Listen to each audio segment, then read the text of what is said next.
En el encuentro de hoy vamos a hablar de los títulos de crédito internacionales. Cuando hablamos de un título de crédito, nos referimos al documento necesario para ejercer el derecho literal y autónomo en el contenido. Esta es la definición clásica de Vivante. Pero lo que sabemos es que los títulos de crédito son instrumentos para el pago de contratos internacionales, especialmente de las compraventas internacionales. Por ejemplo, la letra de cambio es muy empleada en el tráfico internacional, generalmente asociada a contratos bancarios en los que intervienen bancos. Pero también puede hablarse de un pagaré internacional, un cheque internacional. En el caso de la letra de cambio, además de ser un instrumento para el pago, también sirve para financiar la compraventa.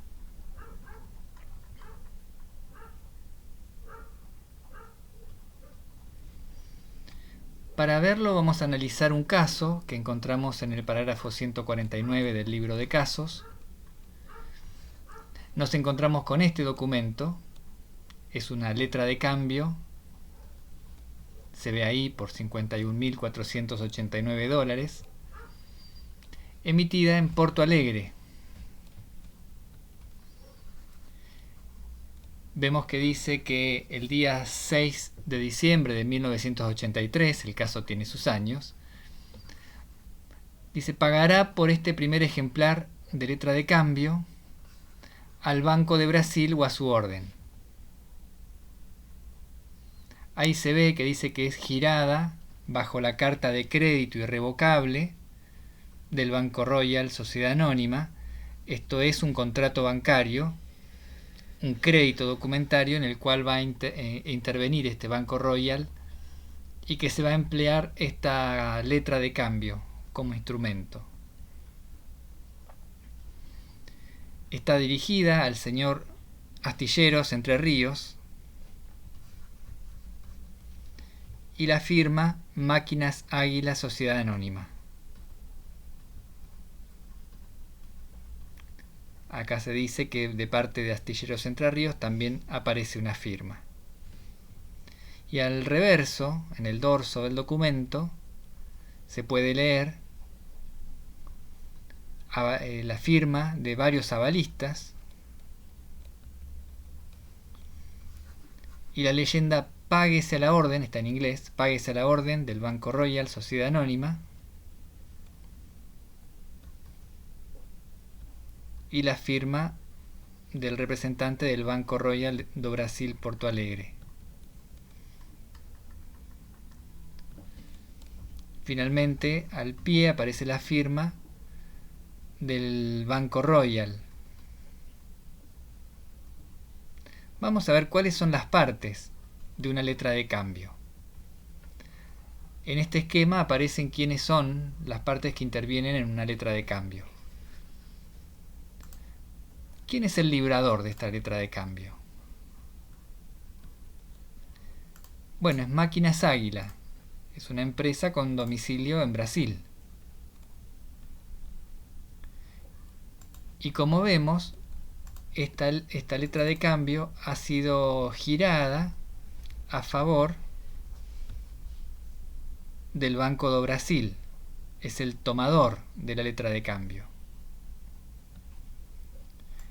Y el girado, es decir, a cargo de quién ha sido girada, quién debe pagar esa letra de cambio, aparece Astilleros Entre Ríos Sociedad Anónima, con su domicilio en Buenos Aires, Argentina. Vemos que el girado aceptó la letra de cambio porque aparece su firma. Y como decíamos, esta letra está librada en Porto Alegre, Brasil.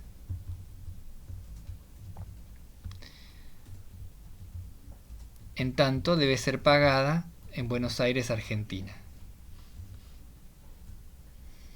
Y ahí aparece el Banco Royal, que veíamos recién al dorso y como parte de ese contrato de crédito documentario, que es el tenedor legitimado, es decir, es quien tendrá el documento y con él se presentará al girado para exigirle el pago.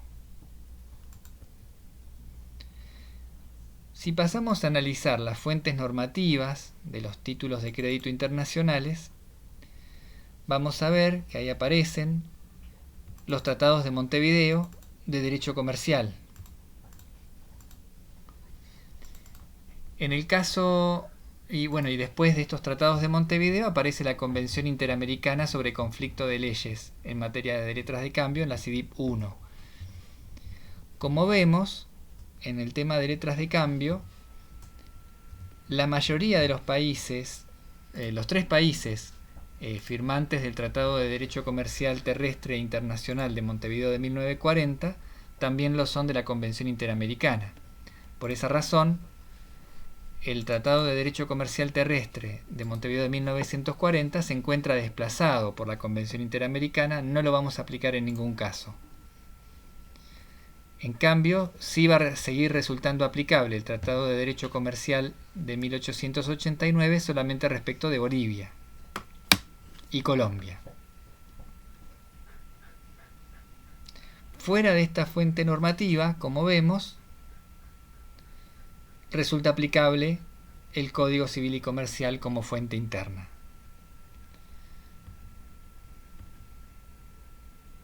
En el caso de Brasil, vemos que no es parte de la Convención Interamericana. Por esa razón, este caso lo tendremos que resolver aplicando la fuente interna.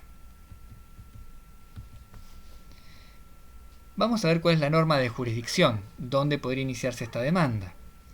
Y acá vemos que la norma de jurisdicción de la fuente interna, artículo 2658, presenta foros concurrentes.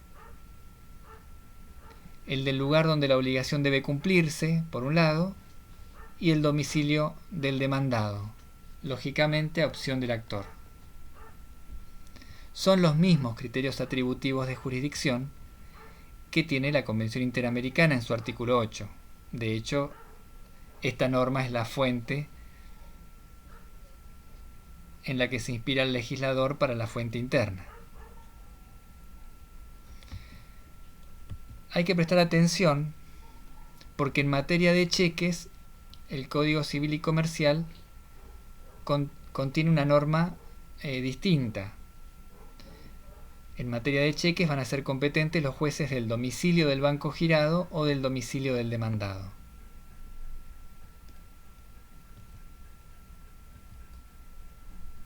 Quiere decir que para este caso de la letra de cambio tenemos foros concurrentes, lugar de cumplimiento de la obligación o domicilio del demandado.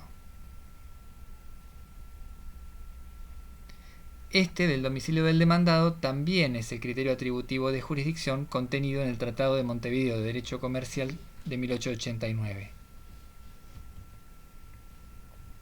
Vamos a analizar las normas de derecho aplicable.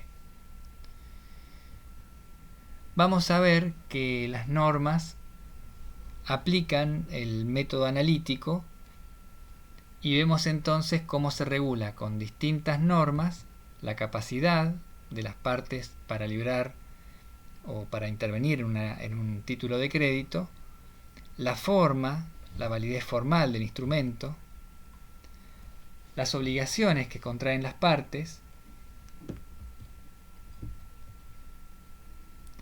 y qué pasa en caso de robo, hurto o extravío del documento. Vemos que en el caso del Código Civil y Comercial seguimos el criterio del domicilio para la capacidad, en tanto que la Convención Interamericana se diferencia en este caso de la fuente interna porque también regula la capacidad de las partes de una letra de cambio por la ley del lugar donde se contrajo la obligación. En cuanto a la validez formal del instrumento, se rige, en todos los casos, en las 3 fuentes normativas, por la ley del lugar donde el acto se realiza. En cuanto a las obligaciones de las partes, en este caso nos interesaba las obligaciones que asumía el aceptante, el lugar donde fueron contraídas las obligaciones es también el punto de conexión de las 3 fuentes normativas. Y esta norma, en el caso de la Convención Interamericana y del Código Civil y Comercial, presenta puntos de conexión subsidiarios. Para el caso que el lugar donde fueron contraídas las obligaciones no esté determinado ni sea determinable, se van a regir las obligaciones del aceptante por el lugar de cumplimiento, la ley del lugar de cumplimiento. Y si tampoco está determinado ni es determinable el lugar de cumplimiento, será la ley del lugar de emisión del título. Y en eso son coincidentes la fuente interna y la Convención Interamericana. Y finalmente, el Código Civil y Comercial, al igual que la Convención Interamericana, contempla el derecho aplicable al caso del robo, hurto o extravío del instrumento, y esto se va a regir por la ley del lugar de cumplimiento también.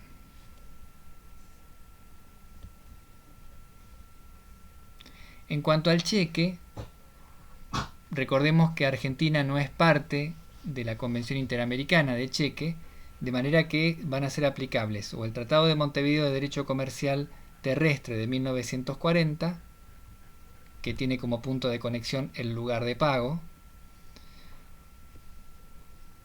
o el Código Civil y Comercial, artículo 2662, que tiene una larga clasificación de qué situaciones van a ser reguladas respecto de un cheque, para concluir con lo que realmente es importante. Todas las situaciones referentes al pago del cheque se van a regir por la ley del domicilio del banco girado, que es el punto de conexión de la fuente interna. Domicilio del banco girado.